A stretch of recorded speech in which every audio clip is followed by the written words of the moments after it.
28 फरवरी 2026 की वो रात ईरान के इतिहास में कभी नहीं भूली जाएगी।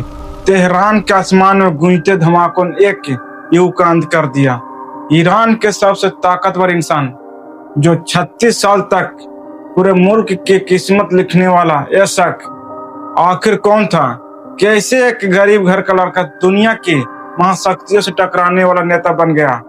जी हाँ, मैं बात कर रहा हूँ अली खamenei साहब की। कहानी शुरू होती है 19 अप्रैल 1939 को ईरान के मशहद शहर में एक बेहद गरीब परिवार में अली खamenei साहब का जन्म हुआ। उनके पिता एक सीधे साधे धार्मिक विद्वान थे।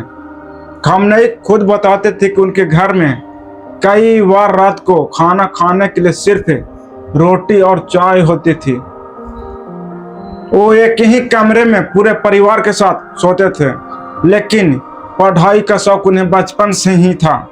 उन्होंने धर्म और राजनीति की बारीकियां सीखी और जल्द ही एक अच्छे वक्ता बन गए। उस दौर में ईरान पर राजा का राज था।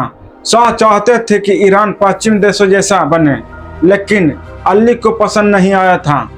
वो आयतुल्ला खमैनी के विचारों से प्रभावित हुए और शाह के खिलाफ खड़े हो गए। नतीजा, उन्हें एक दो बार नहीं बल्कि 6 बार जेल जाना पड़ा। बहुत प्रताड़ित किया गया। पुलिस ने उन्हें बहुत परेशान किया, अंधेरी कोठरियों में रखा, लेकिन उनके इरादे नहीं टूटे।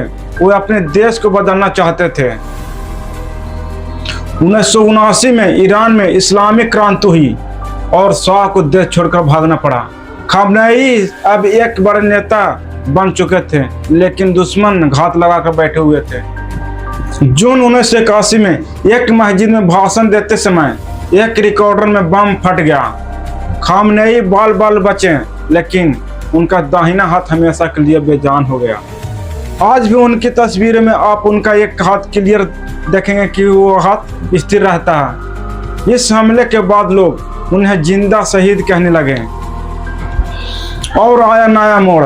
1979 में ईरान के सुप्रीम लीडर बने। यह देश का सबसे बड़ा पद होता है। राष्ट्रपति भी इनके नीचे कार्य करता है।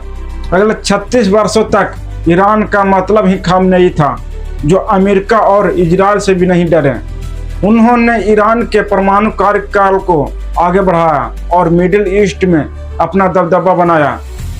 उनके एक इशारे पर पूरा ईरान सड़कों पर उतर आता था, लेकिन वक्त का पहिया घुमा। 28 फरवरी 2026 की रात अमेरिका और इजराइल के द्वारा तेहरान में एक बड़ा हवाई हमला हुआ। यह हमला तेहरान में खamenei के लीडरशिप फोर्स कमांडर पर हुआ। 86 साल की उम्र में अली खamenei इस हमले का शिकार हुए। 1 मार्च को ईरान ने उनकी मृत्यु की पुष्टि की और ठीक 8 दिन बाद 8 मार्च को उनके बेटे मुश्तबा खamenei को नया सुप्रीम लीडर चुन लिया गया। यह ईरान के इतिहास में एक बहुत बड़ा मोड़ है। कैसे एक साधारण लड़का जो जेल गया, जिस पर बम से हमला हुआ, जिसने 36 साल तक राज किया और जिसका अंत भी एक युद्ध के मैदान की तरह हुआ। अब मुश्तबा खamenei के नेतृत्व में ईरान कहां जाएगा? क्या दुनिया में शांति होगी या फिर कोई बड़ी जंग, तीसरा विश्व युद्ध छिड़ेगी? अपनी राय कमेंट बॉक्स में जरूर लिखें। मैं हूं अनिल प्रताप चौधरी और मिलते हैं अगले वीडियो में। जय हिंद।